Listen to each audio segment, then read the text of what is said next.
Hello, everyone. Welcome to another episode of the Benji-Sales live chat. It's good to be back. It's good to see everybody. How are you doing today? I am excited to be here. I am super pumped. You may have noticed that it's a Tuesday, and I don't normally stream on Tuesdays. Sorry, got some stuff here. My desk is a little messy.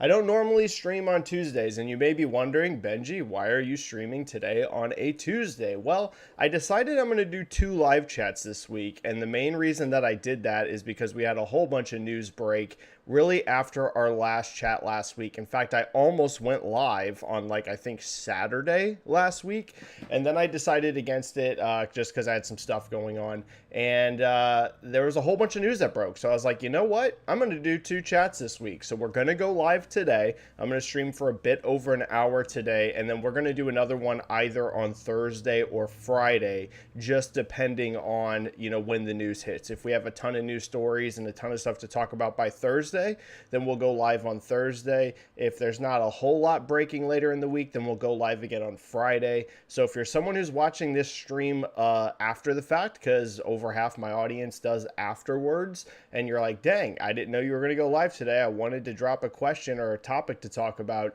Just come back either Thursday or Friday. Keep an eye on my Twitter account or hit the bell on this channel so you know when we go live, because we're going to do a second chat this week. The only reason I'm doing one so early in the week is, like I said, we had some really big news topics break after our chat last week. So I decided to go live today. Now, what are these topics? What are some things that we can discuss? Well, we've got some actually huge, juicy topics. So the first one, the main one that broke last week after our chat, was the UK, the CMA. It looks like, that was the real battleground for this deal. Yes, I know you can kind of factor FTC as a big battleground, but I think pretty much everyone at this point thinks that Microsoft will beat FTC in court if this actually goes to court. I'm not seeing many people anymore think that the FTC will be successful in blocking this. So the main battleground for many people's minds has become the UK, the CMA, what's going to happen there, because we basically already know that Europe's going to pass this deal. And that was the one that looked the most sketchy. Well, it's now looking significantly less sketchy. Now, is this deal passed in the UK? No, we can't go that far yet. It has not passed. However, the main sticking point, the main thing that the UK has been battling with Microsoft over, they have now dropped. So it appears that the UK is very likely to pass this. Now, again, it's not a done deal. What we have found out, the new news, is that they have decided that this deal, the Activision Blizzard acquisition by Microsoft, will not result in a substantial lessening of competition in console gaming services. And the main reason they came to this conclusion is they've said that there's really, after looking over all the data, over all the financials, they don't see any reason why Microsoft would decide to make Call of Duty exclusive. Now, again, why did I say this hasn't passed yet? We can just give it a thumbs up, it's done. It's because they still technically have a few things they're worried about in regards to streaming, cloud gaming. There's still a few little things there. However, Microsoft is aggressively making moves to meet them on those grounds as well. We saw that NVIDIA deal. There's been a couple other small streaming service deals that they've made. So I personally expect all of those to get addressed as well. So again, we can't say that UK has passed this deal yet, but all signs are pointing towards it is actually going to go through in the UK. This is a massive deal for getting this passed. Massive. If they can get both Europe and the UK to pass this, again, I think they're going to beat the FTC in court anyways. Regardless, I just think Microsoft's going to win. I don't think FTC has a good case there. Plus, they have all this ammunition in their pocket now to where basically the entire rest of the world is passing this deal besides the FTC. Again, it's looking like it's not a lock, but this deal is very likely to pass now. It's very likely in my opinion. So we can talk about that if you guys want. Do you still think it's going to get blocked? Do you think that this is now going to pass? When do we think this is going to pass? Another big topic that has broke Stephen Totilo of Axios broke a story yesterday, I believe, that 11 members of the U.S. Congress have now pressed the Biden administration over Microsoft and Xbox in Japan. They are making claims, 11 Congress members, that Sony's interfering with Xbox in Japan, that it's causing Microsoft to have issues in terms of, selling in Japan. There's some very interesting discussion points and data points that they use in this. We can talk about if what they feel is fair, if, this is more PR speak. Is Sony actually interfering? This caused a huge discussion online yesterday, so we can talk about that if you guys want to. And then the final real quick thing that we can talk about off the top, The Legend of Zelda Tears of the Kingdom gameplay was revealed today. Finally, we've had really brief trailers leading up to this point. Today we got to see over 10 minutes of actual gameplay footage of this game. We now have a very strong idea about what's new in this game. They didn't show everything, but there's definitely quite a bit there we can talk about. I will say online, it doesn't appear to being as universally well received as maybe some would have thought. Again, it's not me saying that people all are thinking, oh my God, Tears of the Kingdom looks bad. Not at all, not at all. But I am seeing a whole lot of discussion about this online, and not all of it positive. So we can talk about that if you guys want. Sales potential, is this game going to be a Game of the Year contender, and so much more. All right, if this is your first time ever as part of my live chat, the way it works, it's a stream, it's a show, it's 100% driven by you. Your comments, your questions, you just drop them down into chat, and we talk about the latest news in the video game industry. There's going to be two ways to do that. First of all, of course, there's the free method. You type a question, whatever you want, it pops into chat, and I get to as many free questions as I possibly can. If you want to guarantee that I get to your question, the way to do that is going to be the super chat option. Type a donation of whatever you want, alerts me to the super chat, and I get to those immediately. As always, don't feel pressured or obligated to donate in super chat. It's just a way to help support me in the channel and make sure that I get to your question. All right, guys, that's it for the housekeeping notes off the top. We already have super chats popping in. Keep in mind, guys, like I said, we are going to go live again later this week, either Thursday or Friday. So if I do miss your questions today, if you come in late to the stream or you miss the stream, you don't do a super chat and it's a free question and I just miss it, you guys are going to get a second chance later in the week, okay? So first super chat kicking us off here. We got Timmer72299 with a 10 super chat. Thank you so much, Timmer. That is very, very generous of you, man. I very much appreciate that, and it's great to see you.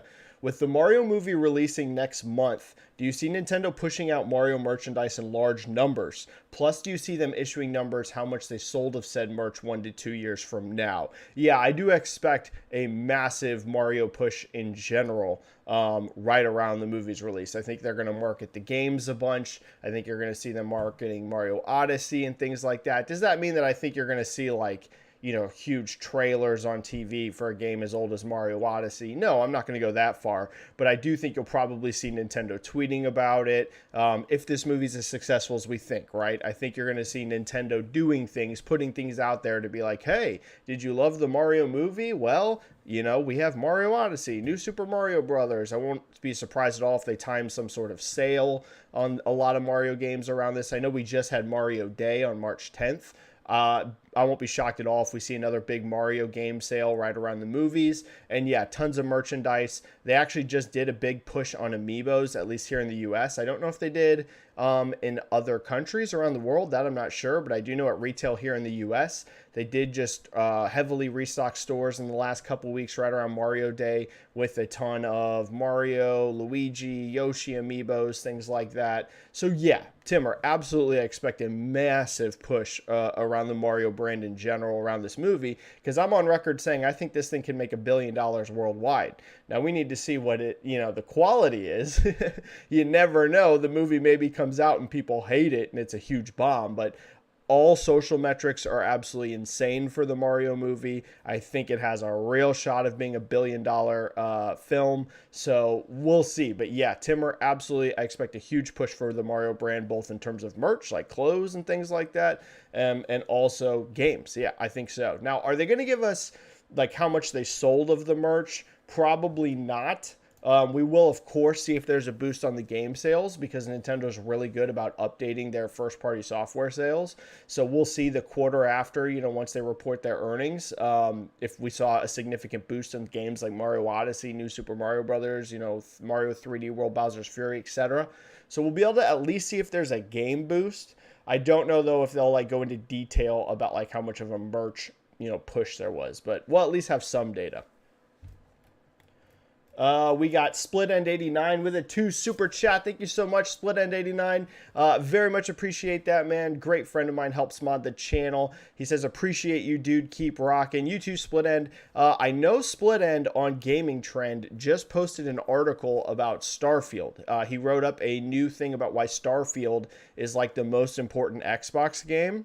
Guys, go check that out. I haven't gotten a chance to read it yet myself, but let me give a shout out here to him. Let me see. It says, why Starfield is Xbox's most important game ever on Gaming Trend. So check out his work over there if you want to read his thoughts on why Starfield's so important to the Xbox brand. Thank you so much, Split End. Appreciate that, buddy.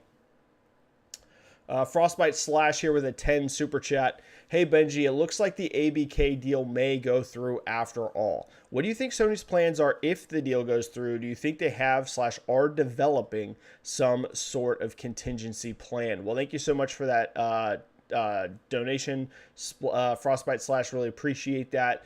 That's very generous of you. So yeah, it does look like this deal is going through. It seems, again, I think at this point, something extremely unlikely would have to happen for this to not pass, and investors are actually now feeling very much the same. So I tweeted out about this the other day. Let's see where it's at right now.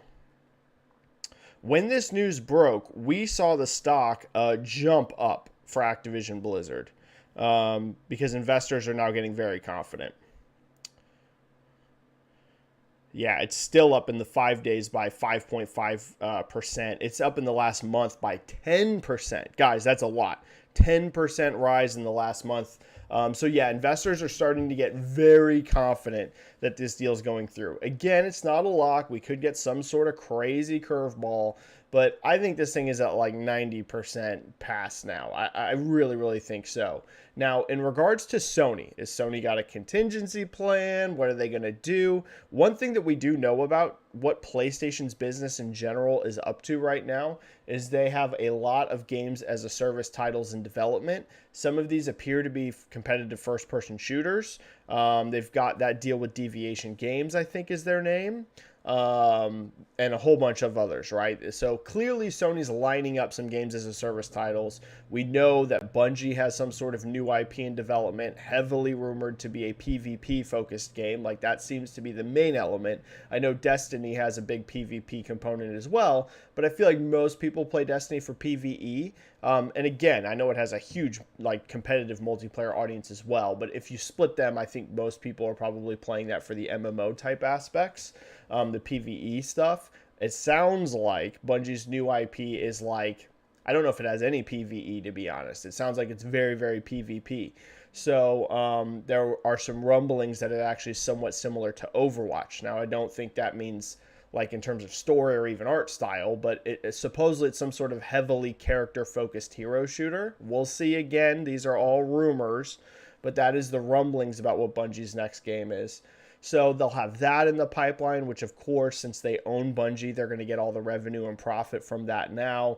And they're going to have to make some sort of deal with Microsoft in regards to Call of Duty on PlayStation, just like Nintendo did, Nvidia did, and all these other companies. So I've always been of the opinion, I've said it on this chat many, many times, that Sony was greatly, overinflating how doomed they were if this deal goes through. I actually don't think it's going to impact their business specifically all that much. Are they going to lose some sales from PlayStation on Call of Duty because people are going to play this through Game Pass now? Yeah, I've talked about that. They're going to lose some. But I've also said on this chat, I don't think it's one of those things where all of a sudden now, Call of Duty goes from selling millions and millions of units on PlayStation to now just like no one buys it on PlayStation because Game Pass. I am highly skeptical of that because a lot of people are still going to own PlayStation 5s regardless. A lot of people aren't going to buy Xboxes regardless. Even if Xbox does sell well, there's going to be a whole bunch of people that are just PlayStation gamers. Call of Duty is still going to sell millions on PlayStation. Again, does it maybe take some hit on PlayStation in total sales? Yeah, I'm sure it does. Some people right now are going to move over to Xbox for Call of Duty for Game Pass. That is going to be some people, but it's not going to be like 80% of the Call of Duty audience is just now gone on PlayStation. That's not going to happen. So you know, they are making some moves, definitely. They're getting very heavily into games as a service. I think owning Bungie specifically is a very big deal for them because now they'll get that revenue and profit from Bungie, whereas before they'd only get like a 30% cut, right? Because they were the platform holder. Now it's going to be 100%. They own the company. So 100% of revenue and profits all coming back to Sony from that. If Bungie's next new IP is a huge hit, maybe they lose some money on Call of Duty, but, you know, they make that back through Bungie's success, right? So we'll have to see. I've always said Sony was greatly inflating this. They were like, oh my God, we're so doomed if they get Activision Blizzard. And I've also said I don't really blame Sony for that. That's their job, right? Their job is to fight this because it's in their best interest if this deal didn't go through, right? All things considered, just like I said, they're not doomed. It still is better for them if Activision Blizzard is not owned by Microsoft. So it makes sense why they fought it. But no, they'll be okay in the end. They'll be fine. We got a super chat here from Benji with a 5 super chat. Thank you so much, Benji. Hi, Benji. Are you surprised by the reserved marketing for Tears of the Kingdom, clearly to avoid spoilers? Could this be risky? Have you seen anything similar? I am a bit surprised that today's footage didn't show more. Like I said, I did see a lot of people that, like, I haven't seen many people that just think that this game's like gonna suck and it's gonna bomb and it's gonna be terrible. I do though see a lot of people online somewhat underwhelmed by what was shown today. So I'm running a poll on Twitter right now. Let's see where it's at. Last I checked, let's check this. So I have a poll running right now on Twitter that has almost 5,000 votes. It's not there yet, but it's a pretty big sample. 5,000 is not a small amount of people, right? It's not like there's a million people voting on this poll, but we're close to 5,000 now on this poll. And I asked how people felt about the Zelda footage today. I gave them 3 options. I said, you loved it, you're medium just okay on it, or you're unimpressed or disappointed in it. Only 43% right now absolutely loved it. 41%, which is very close, thought it was just medium. And then 17% just flat out didn't like it. So like I said, I'm not seeing a ton of people being like, oh, this looks terrible, right? My poll right now, it's only 17% that fall into the disappointed camp. But there is a lot of people that I'm seeing online, even Nintendo fans. I'm even seeing some Nintendo fans be like, you know, it didn't blow me away. That is the boat that I fall in as well. I think that the new abilities look great. I think the gameplay looks great. I think that Switch's hardware is really showing its age now, I have to be honest. I thought it looked very bad visually. Art style is excellent. The main issue that Nintendo's running into now with their visuals, in my opinion, you know, no one really cares about Nintendo visuals being the highest end. The biggest problem with Nintendo's visuals right now is the image quality. They're just games that are running on such low resolutions and they have such little anti-aliasing that even with their artwork looking like they have such a great art style, the image is just so messy. So, and I really think you're seeing that now. I really think the age is showing itself. So is this marketing strategy where they're not showing much? Because again, this gameplay footage today, it was really just showing you the new abilities. They didn't show you anything about like the open world itself, like what's new really. Again, this was very abilities focused. It wasn't like, here's how we've changed the map besides the Sky Islands. They haven't been like, here's some towns, here's how dungeons work. Like, they didn't show any of that, and I agree with you. It's to like keep the mystery there and avoid spoilers. I think it's a bit of a risky strategy, but I think Nintendo just knows they'll get away with it. Like we've talked about before, this game is going to sell ridiculous amounts of copies at launch. I expect no matter what, this game's going to get a 90s Metacritic. It's very hard for me to believe the media won't give it 90 plus at this point. And I don't mean that like, oh, the media's biased. Like, you know, they're so biased towards Nintendo and Zelda. It's just, I'm just being real. I can't see the media giving this less than a 90. I'll be utterly shocked if this is below 90. Like, it would be my biggest surprise of the year of any review score if this was below 90. I fully expect it to be a 90s Metacritic. So they're going to get strong reviews no matter what. They're going to sell a ton of copies right off the bat. So is it a little risky? I do think so, but I don't think that it's really going to impact sales that much. So it's fine in the end. They're going to get away with it no matter what. Highlander001 with a 5 super chat. Hey Benji, hope you and the family is doing great. Thank you so much, Highlander. Doing great. And thanks for the super chat. Thoughts on Japan? I think that's what you're saying. JFTC passing the Activision acquisition with no concessions. Yeah, this isn't a surprise. Japan does not even care about this deal. I know some people are making a big deal out of this. This isn't a big deal really at all. Japan doesn't even care. There was Genki, I think is how you pronounce his name on Twitter. He covers Japan a lot, like just in general, the Japanese gaming industry. And he was tweeting about how, this is such like a big deal in the West, and how whenever the news broke in Japan, all it got was like in Famitsu, a tiny little blurb like about this big in the magazine. And it was not even under breaking news. It was under like other news. And they haven't even covered it at all basically after that. Japan don't care. They literally don't care about this deal. So I don't think this is a big deal at all. I think it's pretty expected that this would pass because Xbox isn't a big player in Japan in general anyway. So in terms of anti-competition, I don't see why the Japanese government would see it that way, because Xbox isn't even competitive as it is in Japan. So the console's not even competitive. So how could it be anti-competitive now whenever it's not even competitive as it is? And then B, like, they don't really care about Activision Blizzard that much in Japan in general anyways. So yeah, this isn't a surprise to me. Not at all. Not at all. Now, it's of course good news. There's no doubt it's good news. You want as many countries passing this as possible. So I don't mean like it's nothing. It's important, right? You want these governments to be passing this deal. But I never thought Japan would be a country that's in any danger of not passing this, right? The ones that you were always scared about were the ones where, Xbox at least is like somewhat competitive. Europe, which I know Sony dominates, but there still is Xbox activity in Europe, UK, and US. Those are the ones that were always the big players. We got a super chat here from Barden Bamer here saying, howdy, brother. I hope you're doing fantastic. Benji, doing good, man. Great to see you, Barden, and thank you for the super chat. Do you think we're about witnessing a great year for games critically wise? We're just in the first quarter and we're already seeing really great games. Yeah, 2023 is stacking up to be an absolutely incredible year for gaming. Which is well needed after last year. I know that there was some good games last year, and one thing that I kept seeing repeated from very positive leaning people on Twitter, which I myself am, but I didn't fully agree with, was people talking about, I don't know how people keep saying 2022 is such a bad year. It's incredible. It's just not. It objectively wasn't a great year. That doesn't mean that there wasn't some awesome games in 2022. Not at all. There was. God of War was incredible. I really loved a bunch of stuff last year.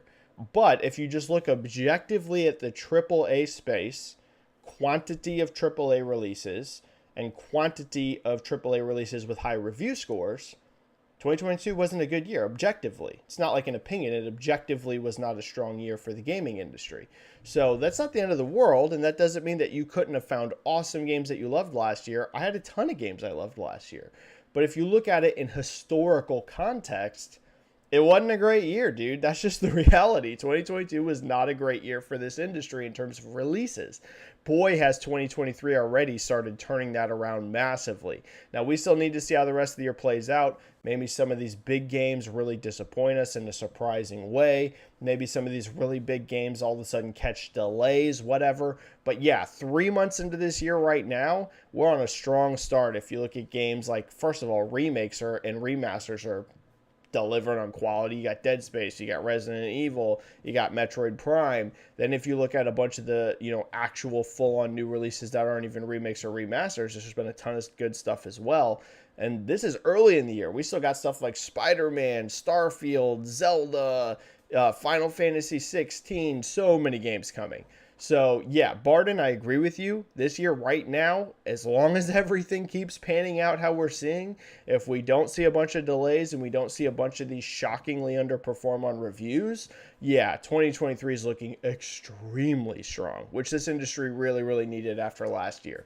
So I agree 1,000%, Barden, 1,000%. Let's run a poll really quick. We'll run our first poll. And I'm just going to ask, I'm going to do a bit of a different one than I did on Twitter. We're going to do a Zelda poll first. I'm not going to do the exact same one I have on Twitter because the one on Twitter, is going to have way higher engagement, and also it's already been running. So, we'll keep that there. I am going to ask another Zelda one though, and I'm just going to ask, are you getting Zelda Tears of the Kingdom? Do you plan on getting this game? So, very simple options. Yes, day one. Yes, later, after release. Maybe, depends on reviews.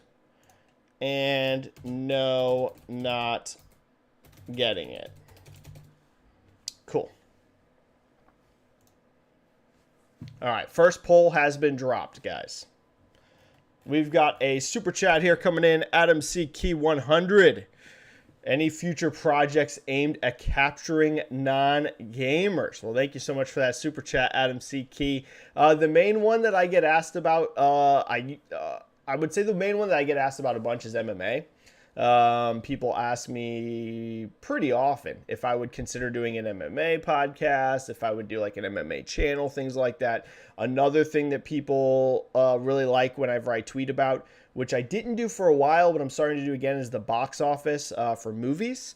So I really need to do a lot more on my YouTube channel in general. My Twitter completely annihilates my YouTube in terms of size, reach, and scope. It's not even close. I have more than 10 times as many followers on Twitter as I do on YouTube, and my engagement on Twitter is in the millions of impressions per month, whereas here on YouTube, I get a couple thousand views a month. So whenever you add the chats together. So it's like my Twitter is so far beyond my YouTube, it's not even comparable. There are a lot of things I should do to grow my YouTube.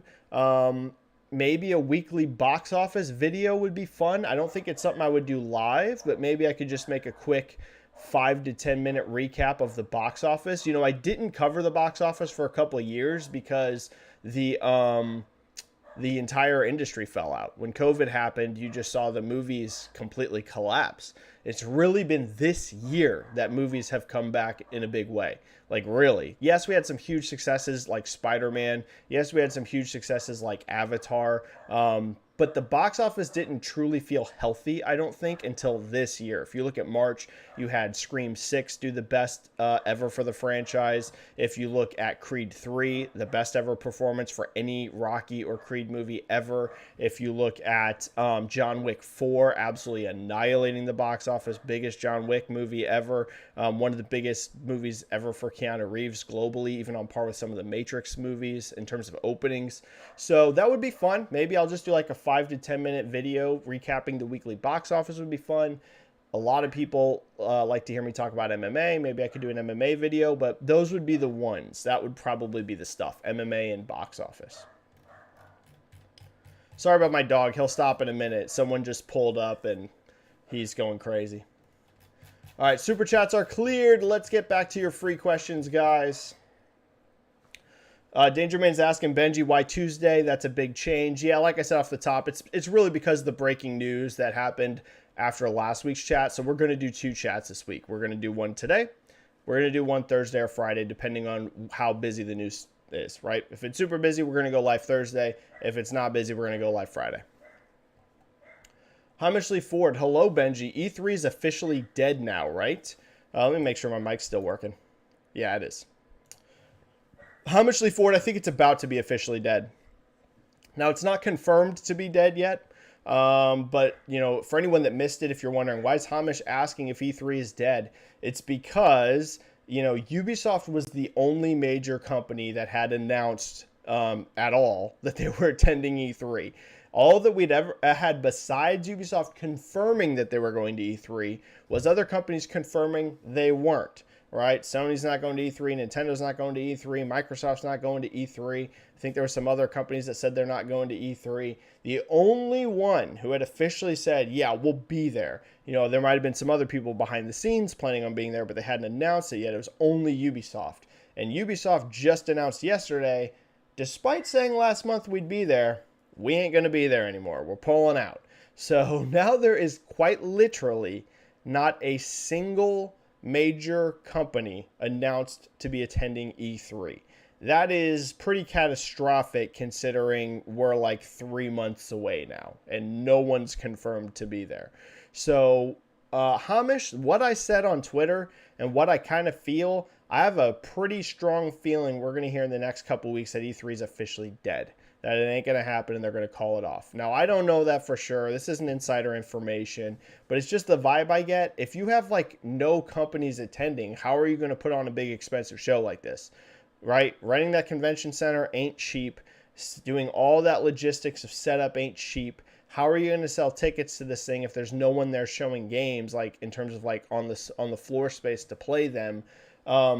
Hamish, right now I'm leaning extremely likely that E3 is just going to be canceled in the next couple weeks. Again, not confirmed. We saw Andy from VGC just say on Twitter today that some of the rumblings he's hearing, he didn't say that he's hearing it's canceled, but he said the same thing I'm saying.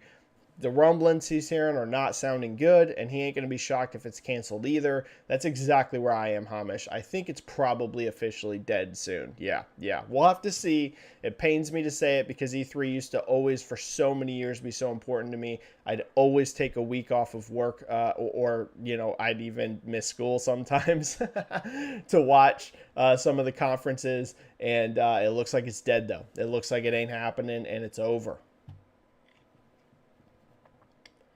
All right, Timmer, 72299. Hey, Benji, it's interesting to see game budget increases from early games such as Mad Nurse, 1984, 650 budget, to games like The Elder Scrolls Online, 200 million budget. How much do you think games will cost 20 years from now? Well, Timmer, game budgets are about to become absolutely fascinating because I think there's a very real chance that AI is about to completely change the way that video game development works, and also engine leaps are about to completely change the way that games are developed.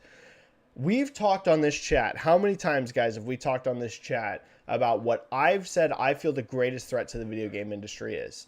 Right? There's always been all this debate. What's the biggest threat to the gaming industry? Is it other forms of entertainment pulling people away?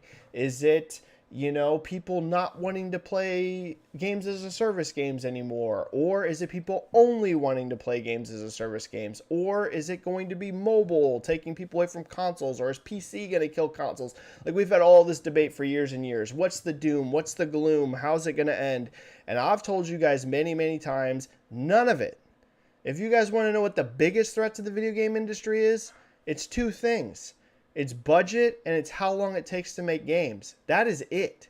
All these other factors, I'm not saying they're not factors. They're things we need to watch, keep our eyes on, pivot, but nothing is as big as an existential threat to gaming as games taking 5, 6, 7, 8, 9 years to make, and also games costing hundreds of millions of dollars to make. Those are the biggest threats to gaming.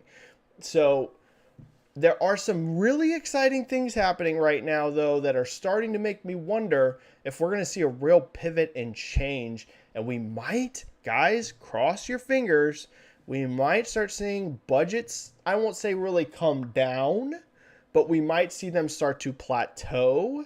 And the more exciting thing than budgets, we might start seeing game development time come down a bit. And you guys might be shocked. You're like, Benji, how could you say that? Two things. AI, I think, is going to have a real impact on game development, and I think in a potentially positive way. Now, I don't think that means that AI is just going to do everything for us and just create games for us, and everyone's going to be out of work in the game development community. That's not what I'm saying. But I think you're going to start to see some of these tools get implemented to make some things that are very time-consuming currently maybe be done quicker. I'm not saying they do the whole job for you, but, they help. There's a lot of buzz right now in the industry that AI might be able to help make some tasks shorter. So A, we have that. And B, I don't know if you guys saw the Unreal Engine 5 presentation, but it was incredible. Incredible. If you guys missed the Unreal Engine 5 State of Unreal that they just did last week, some of the leaps that they are making with Unreal Engine 5 are incredible. The way that animation is going to be done much quicker now. I don't know if you saw, I'm sure I tweeted it and it blew up about Hellblade and how they're able to capture animation in real time very, very quickly. Then you get a high quality animation super fast. And of course, it might not be perfect. You might have to go in there and touch some things up, make it exactly how you want it, but you can get a real good base layer of animation super, super quickly with something just as easy as a smartphone. A lot of the stuff they're doing with the engine to make things development quicker and easier.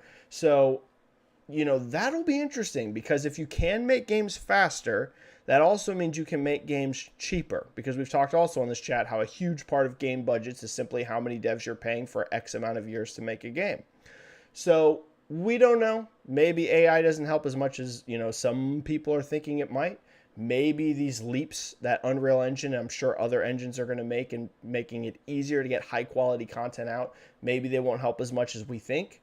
But there is, I would say, for the first time in many years, reasons to be optimistic that game development times may start to improve. Again, this doesn't mean all of a sudden every game's out in 2 years. I just mean maybe it doesn't take you 5 to 6 years. Maybe we can start to get closer to that 3-year mark again. But pretty exciting, Timmer. Pretty exciting. We'll have to see. I think we had a couple super chats come in. Wow, we have a bunch of super chats coming in.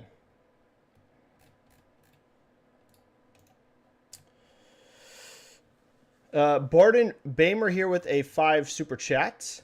Man, I'm hyped for Izzy versus Pereira. Yeah, me too.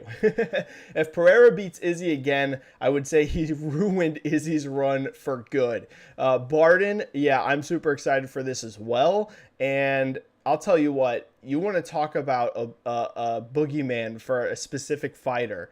If Pereira beats Izzy again, this is one of the most wild things I've ever seen. You had a guy beat Izzy in kickboxing twice, I believe, if I'm recalling right. Yeah, it was twice. He beat him once by decision, once by knockout, in a different sport, in kickboxing. Then you see Israel Adesanya come over to MMA, have all this success, look unbeatable, just destroying people in MMA, the UFC champion. Then you have Pereira follow this guy from kickboxing to MMA, beats him by TKO in their last fight. So now he's up on him 3-0. And if he does it again, it's 4-0 versus Izzy. And he beat him in 2 sports 2 times. That's crazy. That is crazy. I don't know if Alex Pereira can do it again. If he does, though, it'll be one of the craziest stories I've ever seen in combat sports, because we've seen this before where a certain fighter has someone's number, it seems like in just boxing, right? This boxer can beat everyone, but they can't beat that person. The prime example of this was Daniel Cormier in his prime in UFC, right?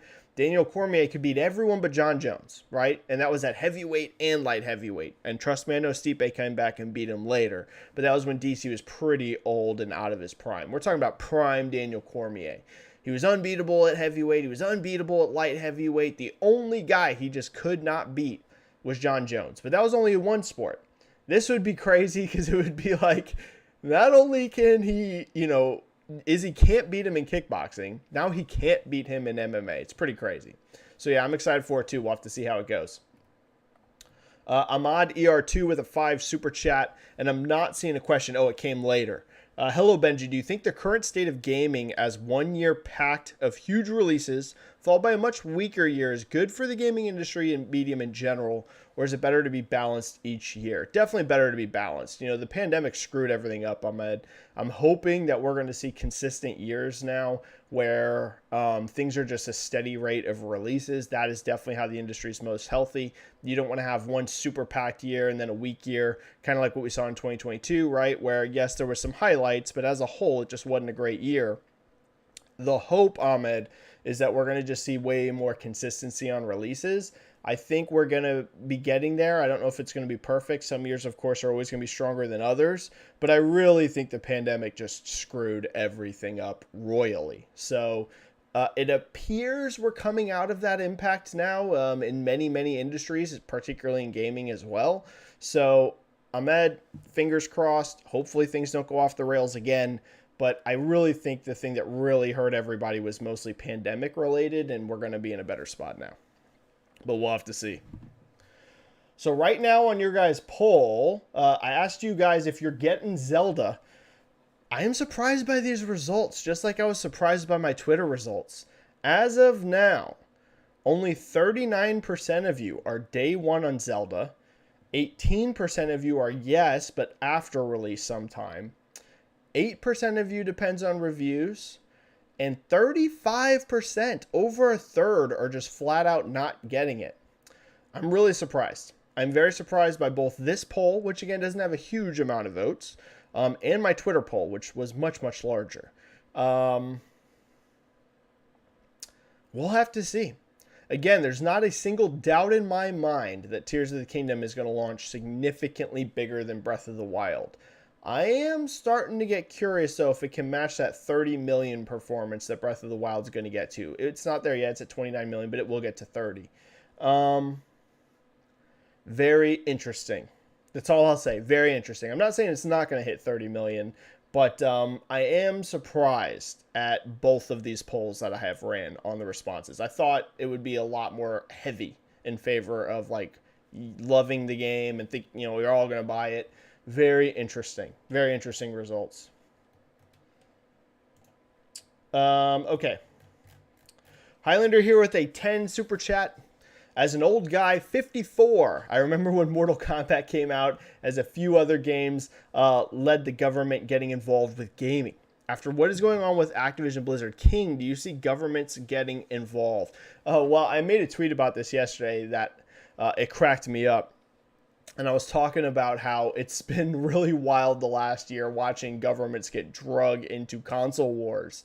And I did it, whenever I said that, I was retweeting the article from Axios about the U.S. Congress people saying that, PlayStation's interfering with Xbox in Japan.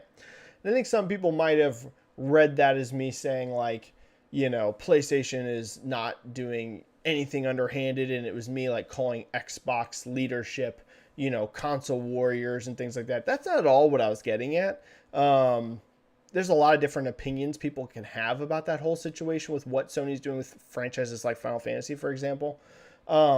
I more meant it just like it's hilarious because like the things that you're seeing pop up, whether it's like discussion points that are happening from these Congress members, whether it's, all of the debate that's been going on with the CMA in Europe and FTC, you're just seeing a lot of like arguments from people in government positions about the stuff that people have been fighting about in forums for years, for decades even.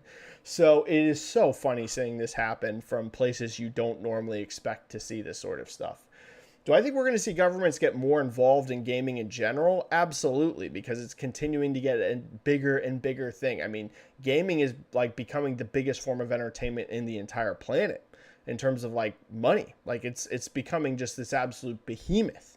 The generations that are growing up now, whether it's people, in their 30s, 20s, teens, kids, like everyone grows up with gaming now. That wasn't the case 20 years ago, right? If you go back 20 years, there was a lot of people that were adults that did not grow up with games. That is really not the case anymore now. Pretty much everyone is involved with games at some point in their life, whether they lose that, interest later on, but whether it's console gaming, PC gaming, mobile gaming, there's almost no one growing up in today's world that doesn't engage with games. So, governments are absolutely going to get more involved with this. Now, does that mean I think they're going to be like controlling everything and banning stuff and all this? I wouldn't say so, Highlander, but will you see like a lot of governments keeping a very close eye on gaming in general in many ways? Oh yeah, for sure, for sure. It's becoming such a dominant form of entertainment around the world. Mr. Real Shane with a 5 super chat. After Zelda Tears of the Kingdom, Spidey 2 is my most excited upcoming game. Any tea on Spidey 2, which will be the top seller of the year? Thanks for all the game info. I don't really do much leak stuff here, Mr. Real Shane. The only thing I can say about this is I did hear from someone that I will not name that development was going really well. That's all I'll say. So we'll see. I don't think that should be a surprise if they really do hit this fall release slate. Sounds like September. That would mean they get this thing out with no delay from whenever it was first announced, right? They originally announced this as coming in 2023. So if it hits this year, that would definitely line up. That's all I'll say, Mr. Real Shane. I can't say anything else other than I was told from someone who would absolutely know. Not a rumor mill thing. This person would know if this game was going well. I was told development's going pretty darn good. So fingers crossed. Fingers crossed, but that's all I'll say. That's not true of all projects, by the way. Sometimes I hear game development's not going well. But Spidey 2, I haven't heard a lot, but what I've heard is that development's been smooth sailing for the most part. Insomniac seemed to be a company that met remote development and stuff pretty well. We saw some studios that really struggled adapting to that during the pandemic and stuff. Insomniac appears to be one of those studios that did it pretty well. Now, the top seller of the year, in terms of raw units, probably Hogwarts Legacy. I know it's not one of the ones you're asking here, but probably Hogwarts.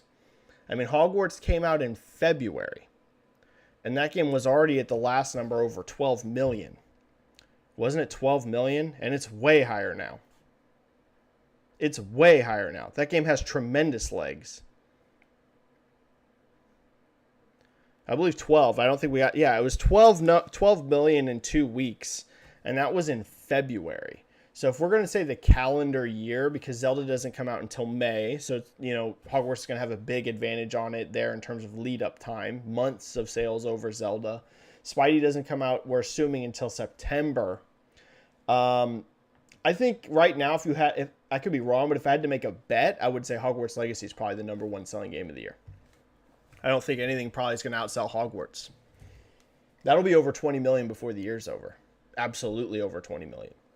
So, especially once those holiday boosts come in, by the way, and we still have a Switch version coming, and we still have the last-gen versions coming, which those aren't going to sell 20 million units, but those are going to add additional millions of sales, particularly Switch.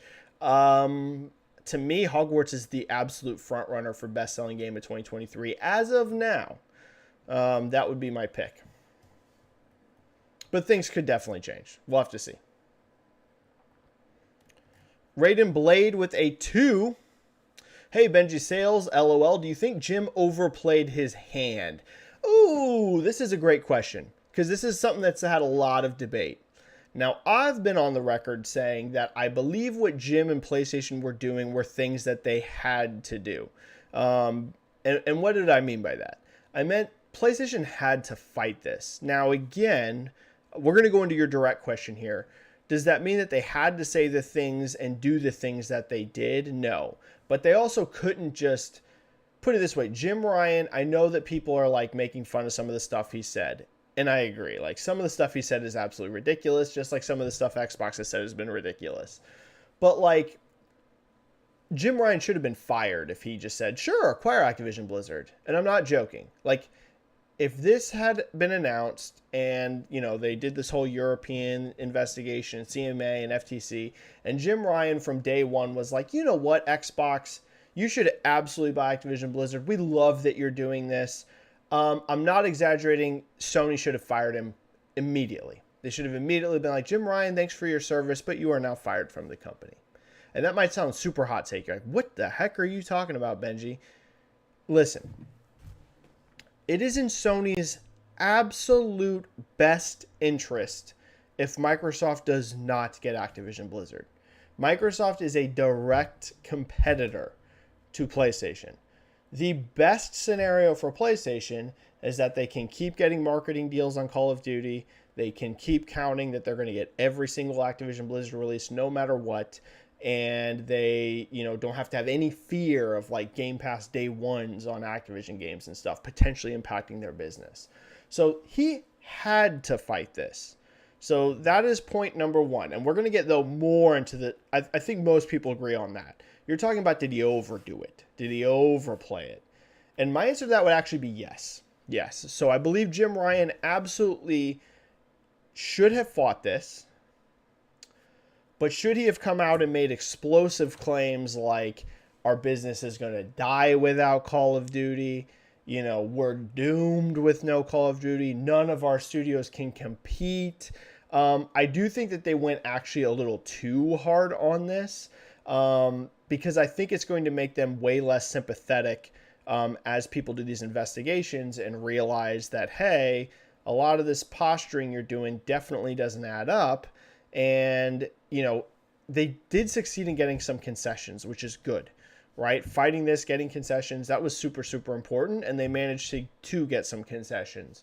But I think how aggressive they were in overplaying this, to the point now where it started to get to the point where people are like, we've seen with these Congress people that aren't as informed in the gaming industry as me and you are, starting to raise questions like, hey, what's going on with Japan? Hey, what's going on with your dominance in Europe?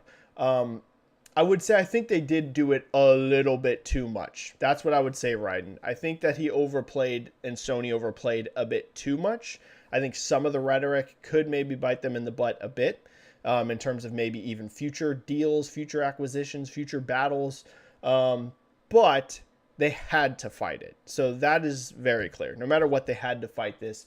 Maybe they didn't need to use some of the rhetoric and statements that they did, though.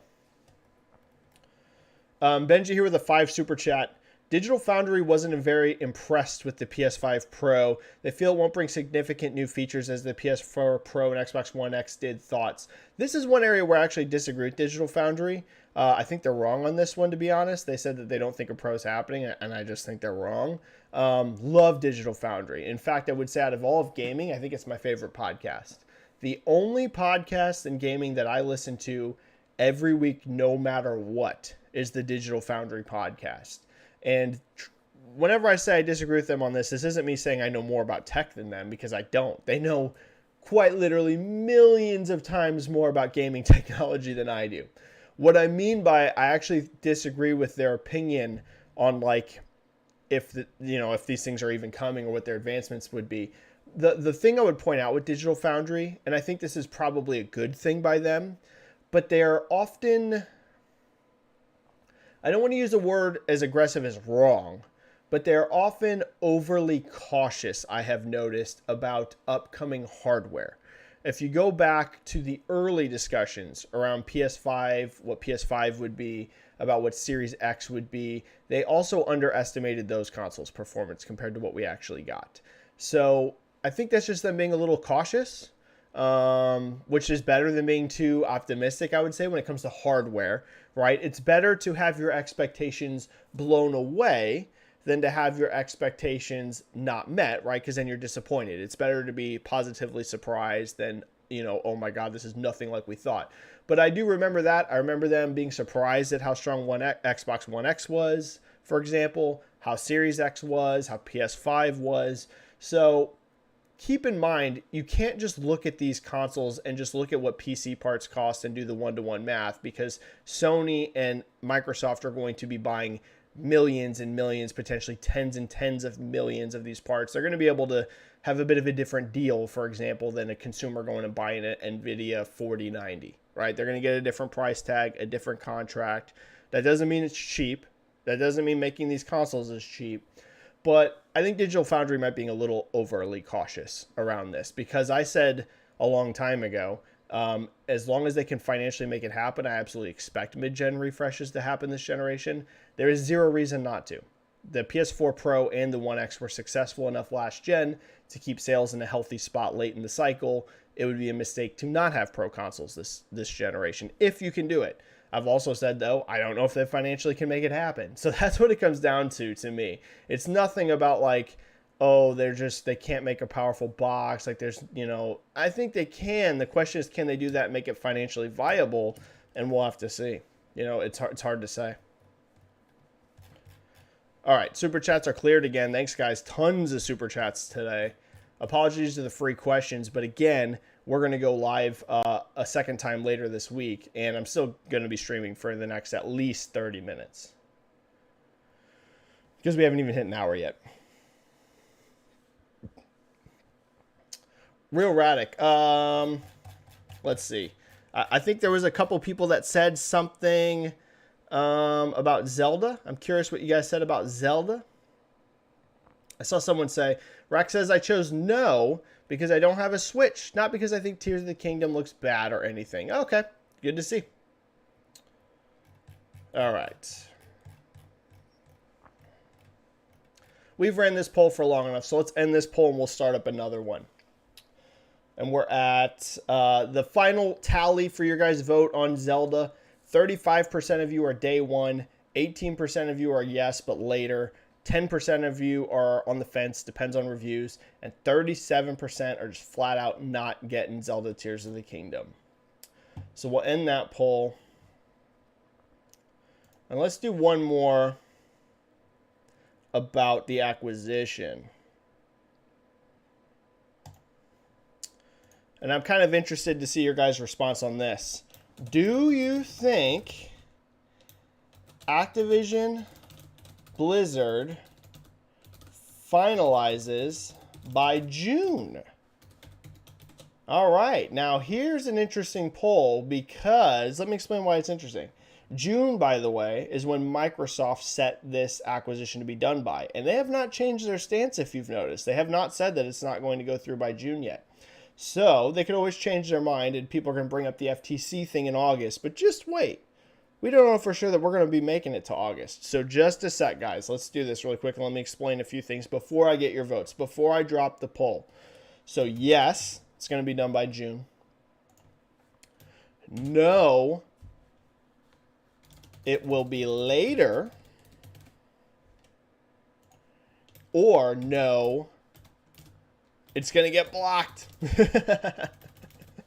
It's going to get blocked. You're still on that hill. Okay, now before I let you guys vote on this, let's discuss some things.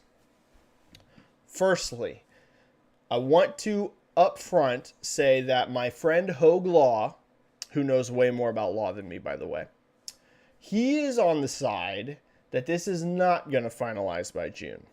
Now, he's claim, not, I don't want to use the word claim because again, I highly recommend you subscribe to Hogue Law on YouTube. He's the better source than me on this.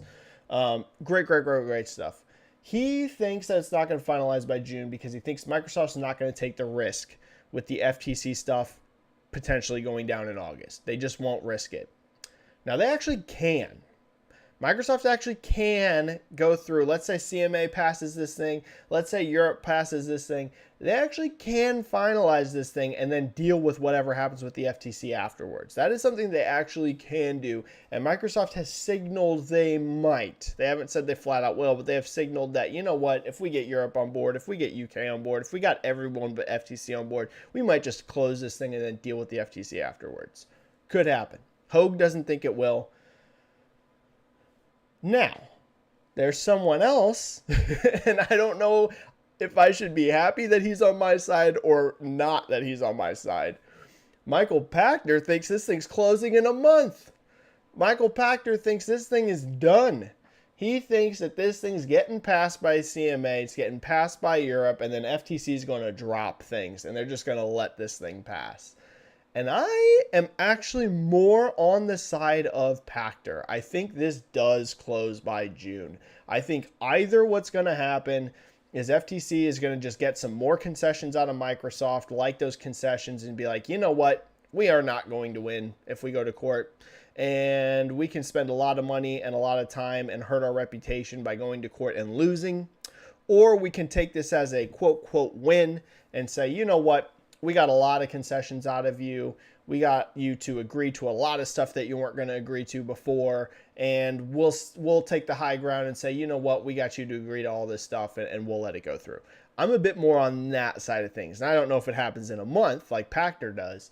But by June, I kind of think it finalizes by June. But what do you guys think? What do you guys think? Are you on Hogue's side that it's not going to pass by June, but it probably will pass later? Are you still in the camp, this thing is getting blocked? Or are you with me and Pachter and think that, you know what, this thing is going to get done by June? Let's find out. Boom. Okay. We had super chats coming in here. Dead Planet with a 2 super chat. Do you think Xbox will keep the Series moniker? Ooh, that's a great question. You mean like, I'll tell you what, if there really is a Pro console this gen from Xbox before we hit the next gen, I think they'll definitely keep Series. I think they'll say Xbox Series. I have no idea. How funny would it be if it was triple X?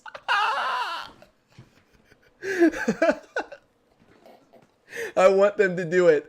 Xbox triple X. Oh my God, I'd die.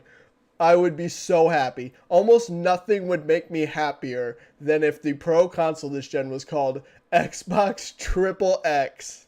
Oh my god. Please happen. Please call it Xbox Triple X. So again, if there's a Pro console this gen, yes, I think they will keep Series. They'll call it Series something. I have no idea. Will they call it Xbox Series Triple X? No. But god, it would be amazing. But yeah, I think they'll keep it for this gen no matter what, especially if there's a Pro. Next gen, will they still call it Series? That's a freaking great question. That is a freaking great question. Because you already have S and X.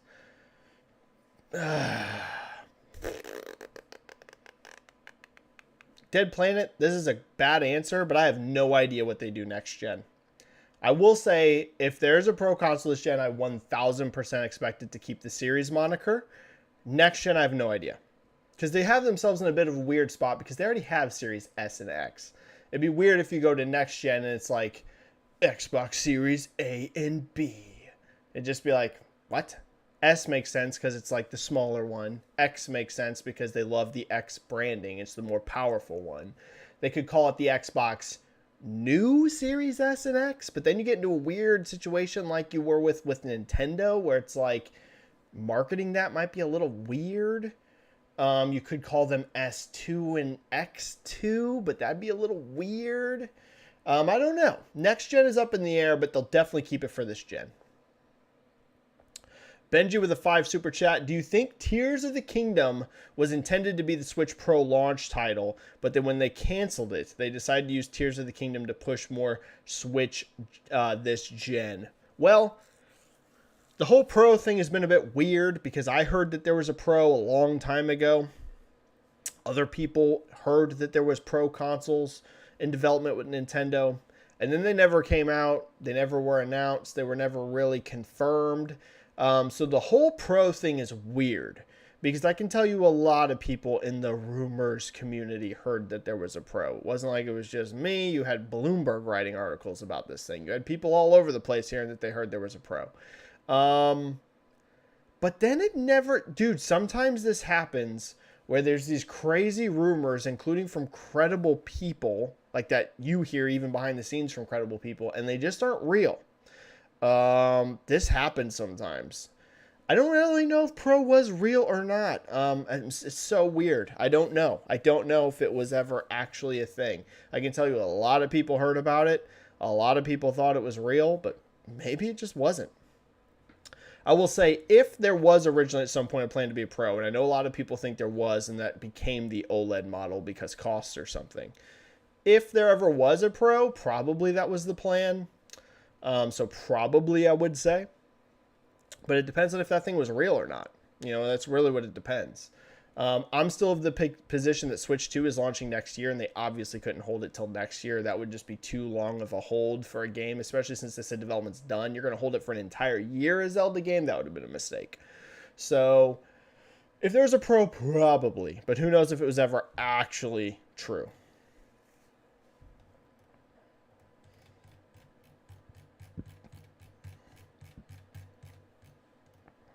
All right.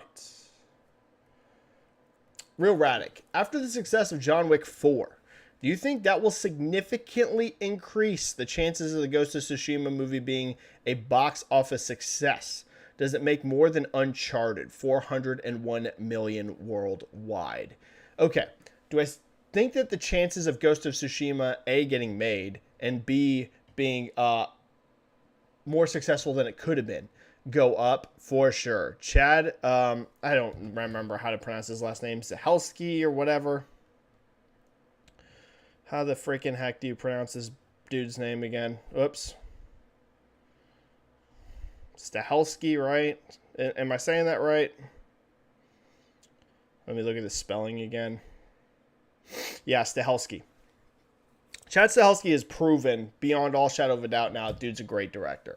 I haven't watched John Wick 4, but it has the best audience ratings in the entire franchise and huge box office success. And, you know, he'd already proven himself with other John Wick movies. But John Wick 4, like, it kind of cemented this dude knows what he's doing. And I haven't seen John Wick 4, but I've heard from a lot of people that Wick 4 is a big jump on cinematography. That's what I'm hearing, that it looks amazing, that it looks even better than the other John Wick movies, I would say. And B, this hasn't even actually started being made yet.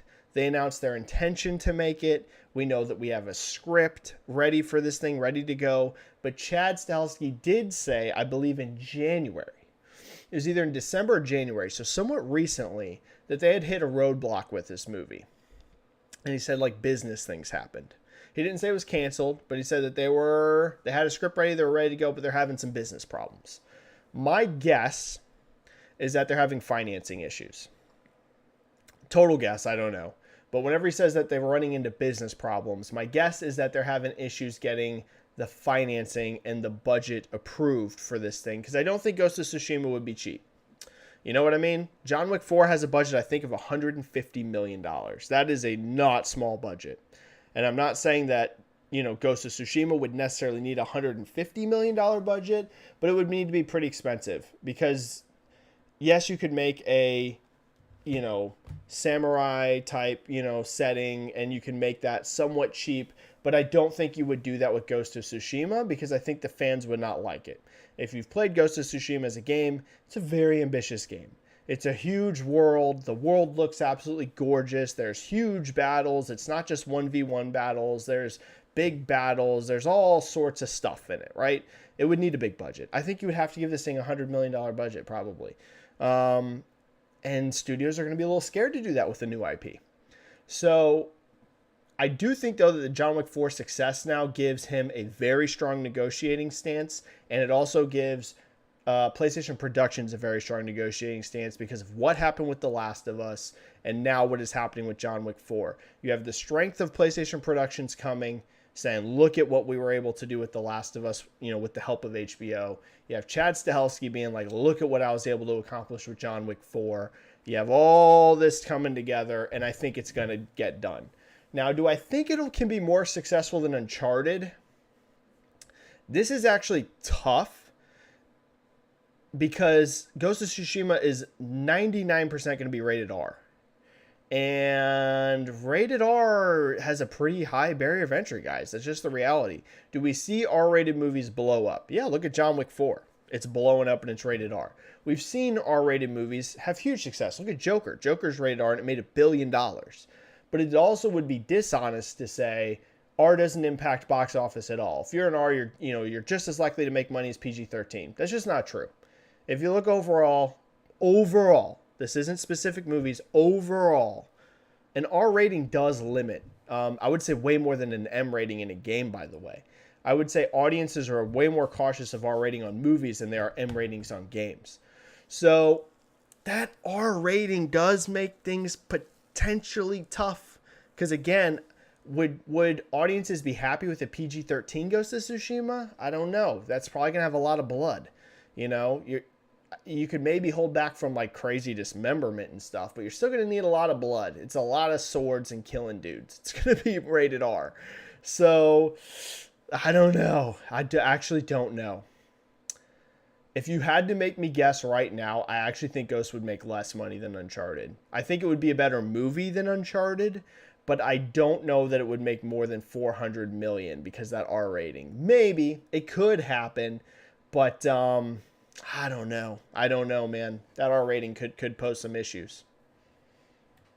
And John Wick 4 is going to make more than that, but that's also the fourth entry in a franchise, right? With Ghost of Tsushima, it's going to be a hard R rating, and it's the very first entry for a lot of people, and you're going to be asking them to take a risk on an R-rated movie. You know what I mean? We'll see. Not impossible that it could gross more, but if I was going to predict, I'd say no. Highlander with a 5 super chat. 16 top lawyers quit the FTC last month, as well as the 2 Republicans quit the FTC, as well as Khan asking for money. I think they fold after EU. I'm kind of in the same boat as you, Highlander. FTC seems like a freaking mess. Seems like a freaking mess. Every report we're getting out of it is that it's a complete mess. Someone asked me earlier, did Jim Ryan overplay his hand a little bit? There can be some debate about that. I think there's no debate that Khan has overplayed her hand. I think there's just no debate. losing to Facebook was a brutal blow in terms of like perception. They're just losing left and right, and they've been so aggressive towards Microsoft here. I think there's just no chance FTC can win. Personally, I just don't think so. You know, the real shot FTC had at winning, in my opinion. These are completely different governments, but if the UK had shut it down, that at least gives them more strength because they can at least more make the argument, hey, we're not the only ones. It ain't just us. UK shut this thing down. Europe shut this thing down. If Europe and UK both pass this, like it appears, I don't see any ground FTC can win on. And so I would say, Jim Ryan, you can debate if he overplayed his hand. I think there's no debate Khan has overplayed her hand. I think there's just no debate. There's no debate. Not just with this, but with how she's aggressively gone after tech in general.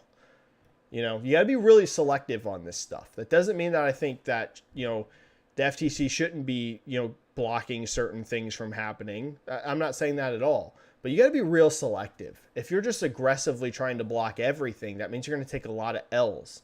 And when you take a lot of L's, it makes a lot of people wonder if you're doing your job right. It's like, wait a second, you're just losing left and right here. Pick your battlegrounds. Right now with this poll, I'm running the poll if you think Activision Blizzard finalizes by June. Most of you are with me and Pactor. 64% of you think this thing's going to be passed by June. So you either think that FTC is going to drop this by June, or you think Microsoft's just going to finalize this deal if they get UK CMA, and they're just going to deal with FTC after that.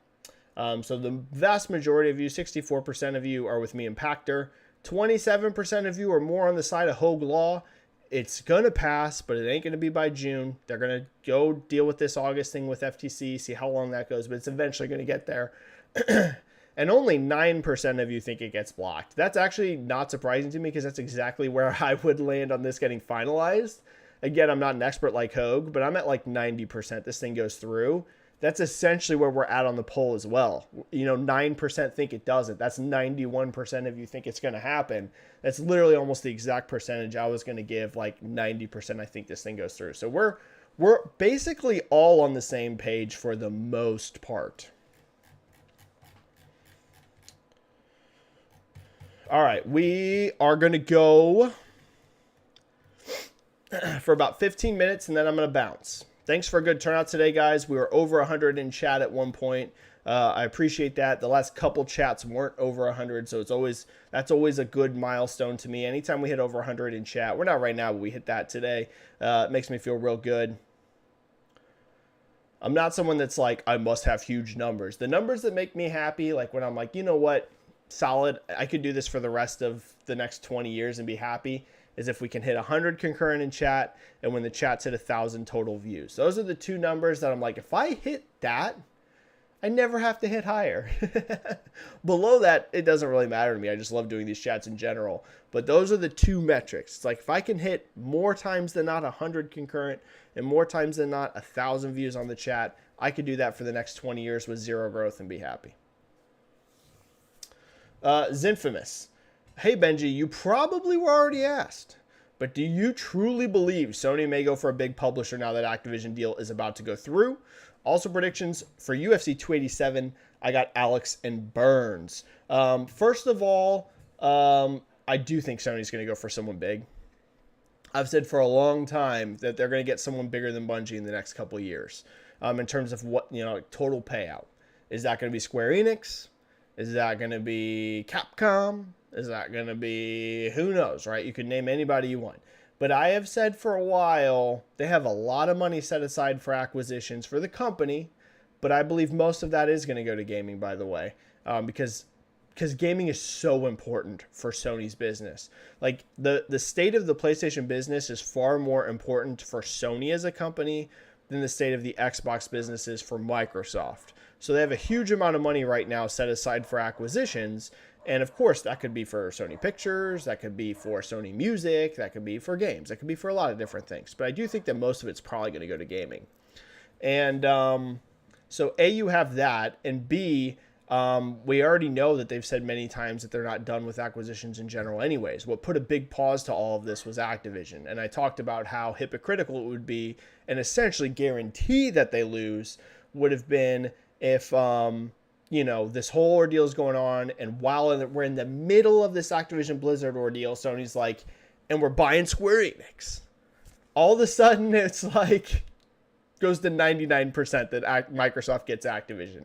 Because suddenly Microsoft now could be like, wait a second, Sony sells more consoles than us. They have more revenue than us. You're trying to stop us from getting this publisher. And now you have, and I know Activision is way bigger than Square Enix, but they'd be able to say, you're trying to stop us. And the industry giant here is going to go get a publisher.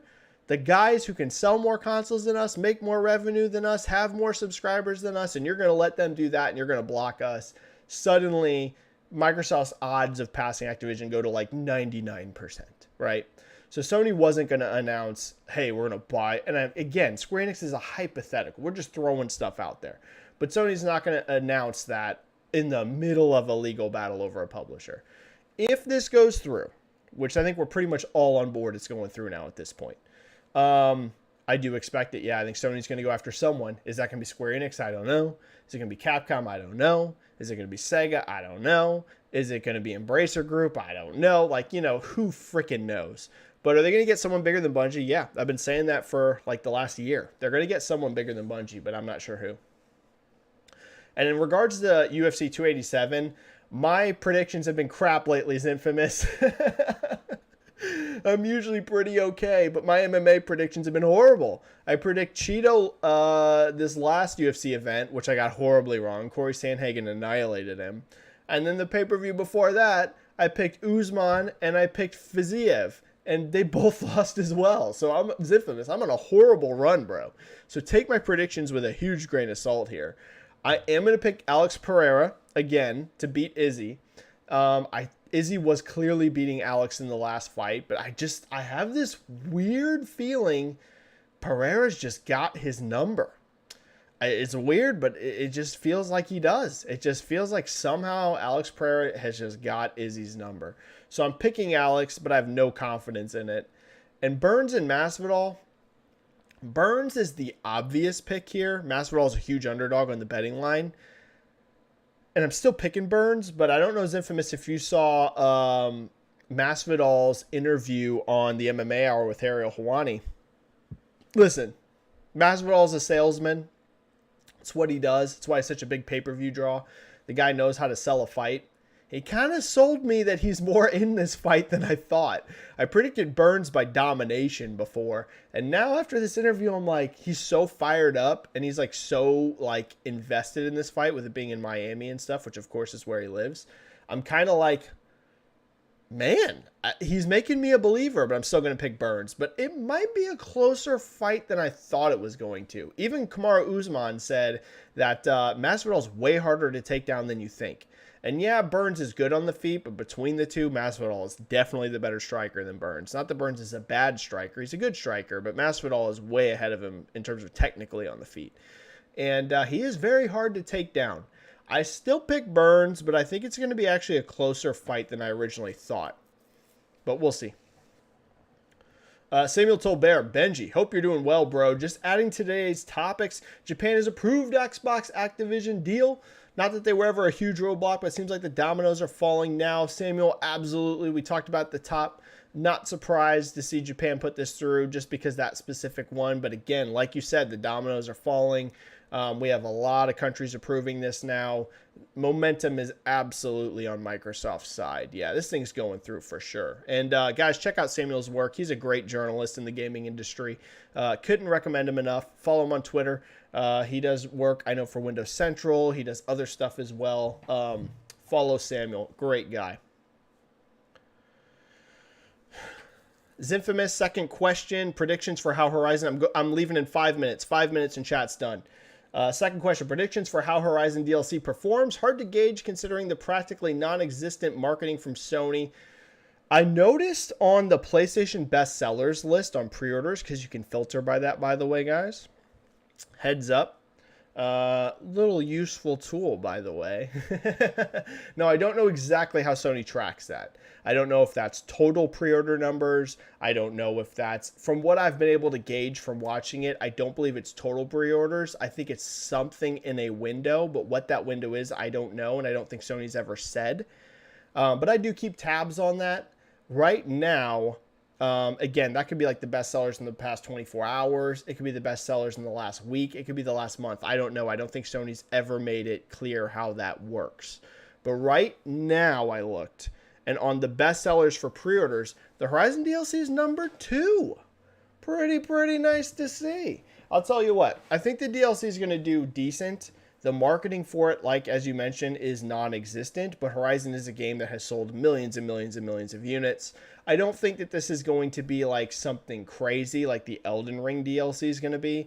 You know, Shadow of the Erd Tree, I think it's called. That's going to be like ridiculous. That's going to sell millions. That DLC alone is going to sell millions of units.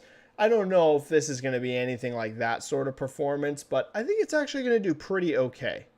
Pretty okay is what I would say. Make sure there's no super chats as we're about to shut it down in just a minute. We got a super chat coming in late from Dead Planet with a 2. Thank you so much, Dead Planet. Got to ask, how's PSVR 2 doing? Feels dead silent. It is absolutely dead silent. I have no visibility to how PSVR 2 is doing because the only one selling it is Sony, and there's no way to get anything out of Sony's store. I don't know, Dead Planet. I will say there is no metric that looks like it's doing well. Whether that is social media numbers, whether that is people just general chatter about it, there's nothing that I would look at and be like, you know what, PSVR 2 has sold like 10 million units. You know, maybe it's doing really well, but there's just not a data point I can pull that says it's doing well that I can see. We also, though, have no visibility to this thing on Amazon, Target, Walmart, GameStop, you know, whatever retailers that you want to pick, because none of them are selling it right now. So, who freaking knows? I will say, Dead Planet, all I can say, I've seen no data point that says to me it's selling well. That doesn't mean that I'm telling you it's not selling well. There's just no social metrics. Since I don't have any sort of store metrics to look at, the only other thing we can look at is social media buzz, whether that's trailer views, tweets, forums, whatever. There's nothing that looks like it's like this huge success. But I could be wrong. But there's just no data point you can look at that says it's selling well. But, you know, that could be wrong. I don't know that, guys. I don't know that. We got time for like 2 questions and we're going. Hardly hit free questions today, but remember, guys, we're going live on Thursday or Friday. If I didn't get your free question here, bring it on Thursday or Friday. Cameron Swear, Benji, larger launch sales for Final Fantasy 16 or Pikmin 4 in Japan? I'm leaning towards Pikmin actually right now. I think Pikmin 4 could do 5 to 6 million globally after a few years. Oh man, you would think Final Fantasy, right? But PlayStation's software performance has been so terrible in Japan that you're like, Normally, without question, I would pick Final Fantasy 16. Like, this to me wouldn't even really be a debate. But, you know, the PlayStation 5 software performance has been so dreadful. The only software I've been really impressed by on PlayStation 5 in Japan is Hogwarts Legacy. You know, Elden Ring did pretty okay, but it's really just okay. The only one where I was like, dang, that was a pretty nice performance was Hogwarts Legacy. What was Pikmin 3's total number? Let's look at Game Data Library. Let's see. What was Pikmin 3? I can't remember what Pikmin 3's total in Japan was. Let's see. Let's see. What the heck?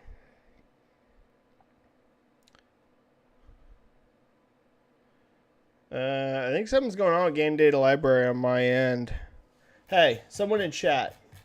Is JCat or someone here? What's Pikmin 3 at in Japan? So I expect Pikmin 4 to be over that. Pikmin 4 should definitely outsell Pikmin 3, in my opinion. JCat zonked out. Totally fine, JCat. If you know off the top of your head what, for some reason I'm not getting game data library to work. Does anyone know what Pikmin 3 is off the top of your head in Japan? Lifetime?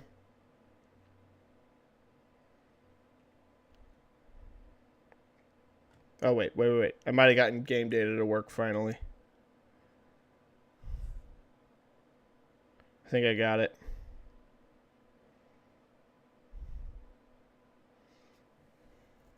Sorry for the dead air. But it's a good question. Yeah, I can't get it to work. I don't know why. All right. Right now, I'm still going to pick Final Fantasy 16, which I know might sound crazy considering how Japan's software's performance has been, but that's without me knowing off the top of my head what Pikmin 3 did in Japan. So 4 will definitely be bigger, though. No question.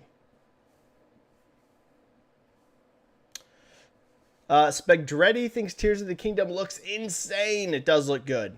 My biggest complaint with it is visuals. And again, not art style. It's just the image quality is so rough. And there was some other stuff I'd like to see. I would have liked to see more on dungeons. I would have liked to see more on what's towns and stuff going to be. But the ability stuff does look great. I'm still excited for it, but I'm not like 10 out of 10 hyped, I would say. My Zelda hype is like 8 out of 10.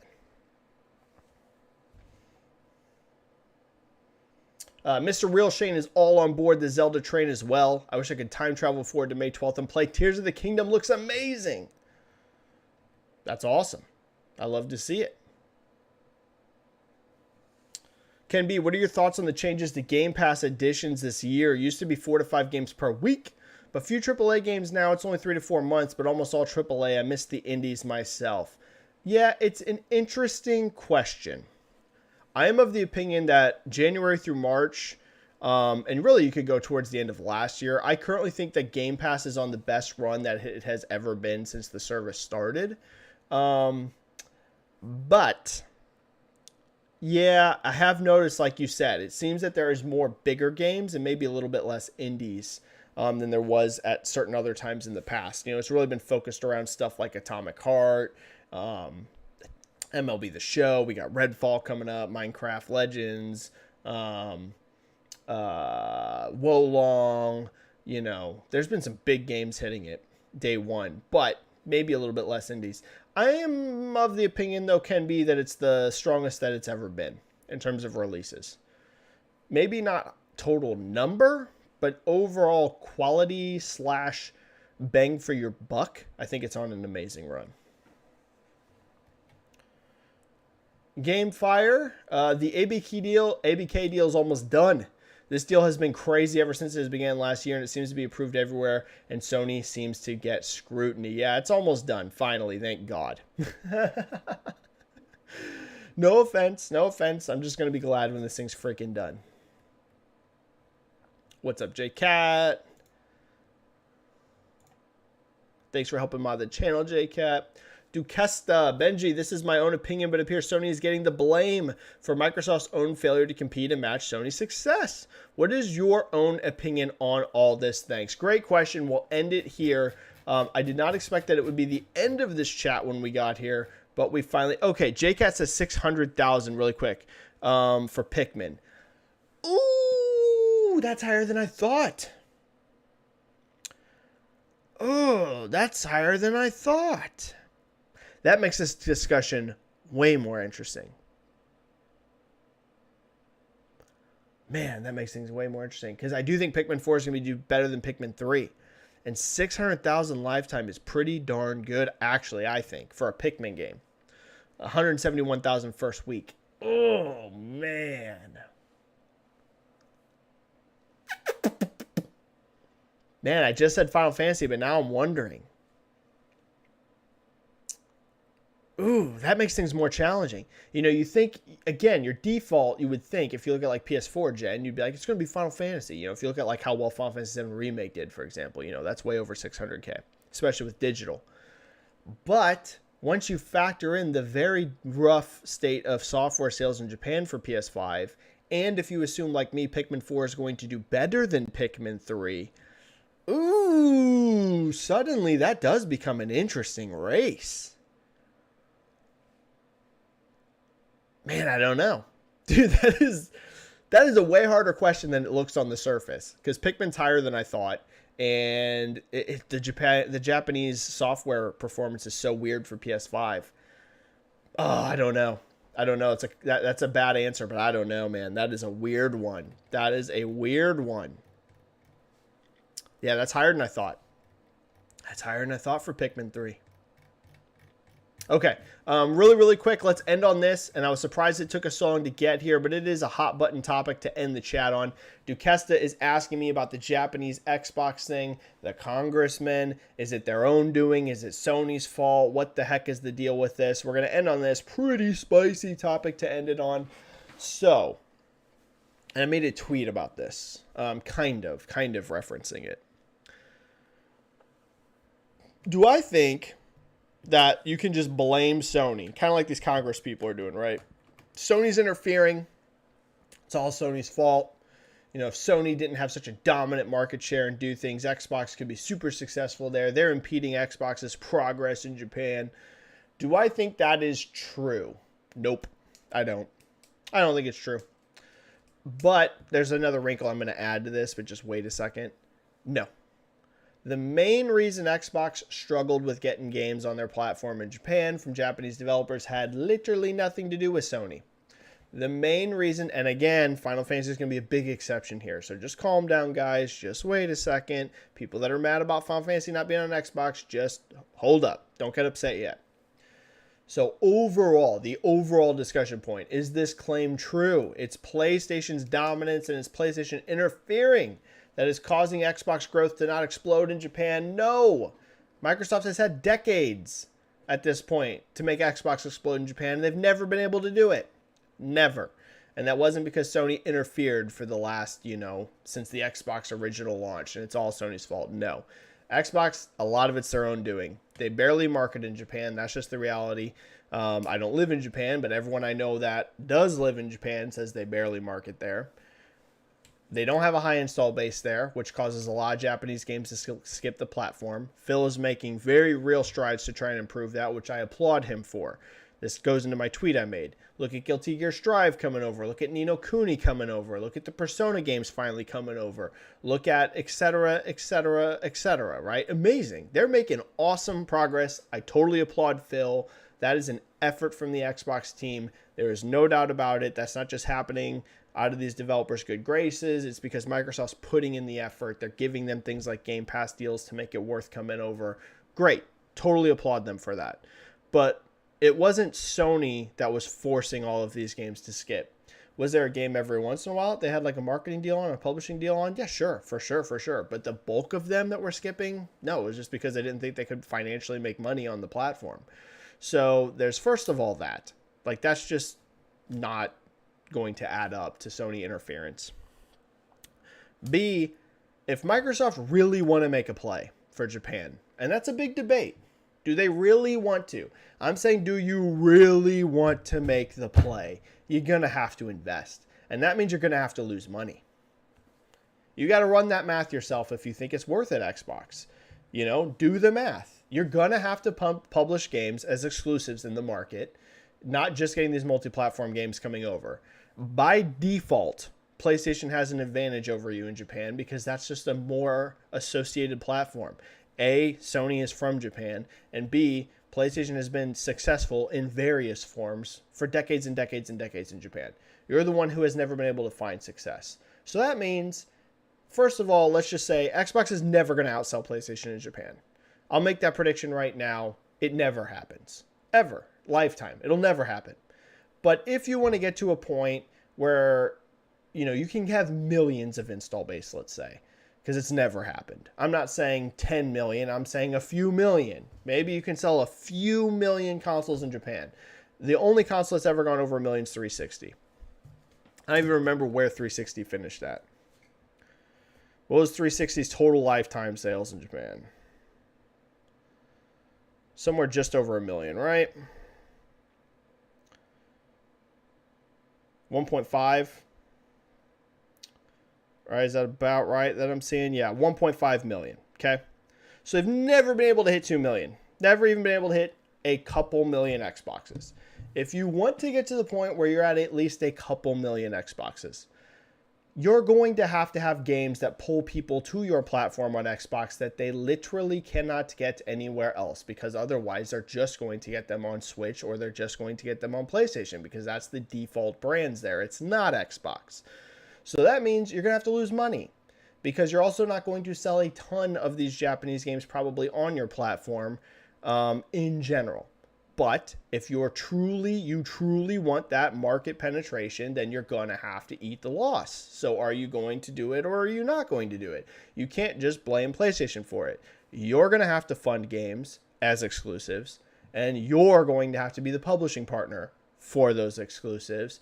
And I would also say you need some first-party development resources in Japan outside of Tango. Tango is awesome. I think Tango is going to be an amazing thing for Xbox overall this generation. But we're just having the discussion, not if it's worth it, not if it's going to be a financial viable path. It's the question, is Sony to blame for Xbox in Japan? No. Those are the things you got to do. You're going to have to fund exclusive Japanese games. You're going to have to publish exclusive Japanese games. And you're going to have more first-party development resources in Japan. And I'm going to tell you right now, you might not ever make this money back. So that's the question. Are you willing to eat some losses, but increase your install base in Japan? Maybe to some degree. You'll not outsell PlayStation and Nintendo, but maybe eventually you can get to a couple million consoles, and maybe that's something you just want. You just want for your ecosystem. You just want those resources there. If so, that's what you're going to have to do. Otherwise, you're just going to be in the same situation that you are, and that's just the reality of it. Now, as to the question, is it fair that Final Fantasy has just been money-hatted completely as a brand? That's a way different discussion point. I don't personally really like it. Just like I personally don't love the idea of Microsoft going out and buying a bunch of more publishers and stuff. I am pretty much totally fine with all new IPs potentially being exclusives, even from third parties, like what Microsoft's doing with Contraband, or, even what Sony did with Forspoken. If it's a new IP, it has no established presence, then whatever goes. I get why Starfield's exclusive. If I was Xbox, I'd do the same thing. I would make Elder Scrolls exclusive. I'd make everything Activision Blizzard makes, it's a new IP exclusive. So it's like, I get it.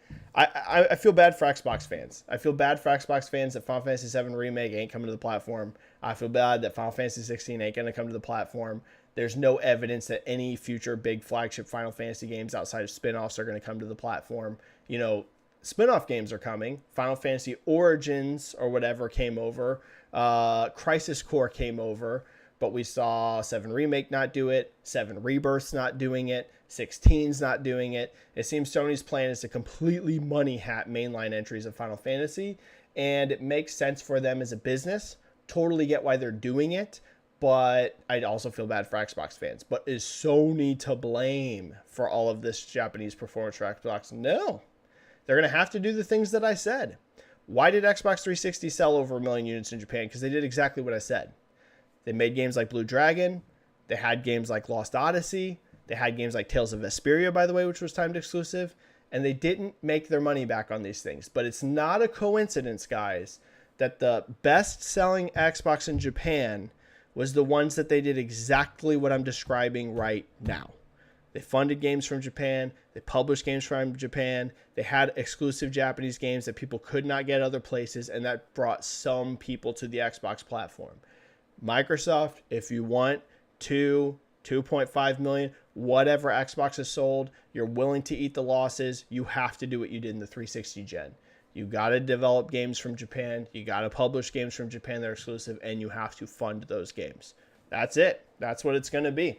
All right, everyone, I got to call it there. Thanks for a great live chat today. We had a really good turnout. Thanks for all the super chats. There was a ton. Let me make sure that there is no super chats that came in super late because I got to go. I got to go to work. Thank you so much, everybody. Subscribe to the channel if you're not already. We do one of these chats every week, but this week it's actually going to be 2 chats. Hit the bell so you get an alert. We're going to go live Thursday or Friday. Follow me on Twitter if you're not already. I'm Benji-Sales on Twitter. That's where most of my audience is. That's where I'm the most active. So follow me there. Stay safe, everyone. Play some games. I will see you either Thursday or Friday here on YouTube for chat number 2, or I will see you on Twitter later today. Thanks, everyone. Have a great one. Stay safe. Play some games. Bye, bye, bye, bye, bye, bye, bye, bye.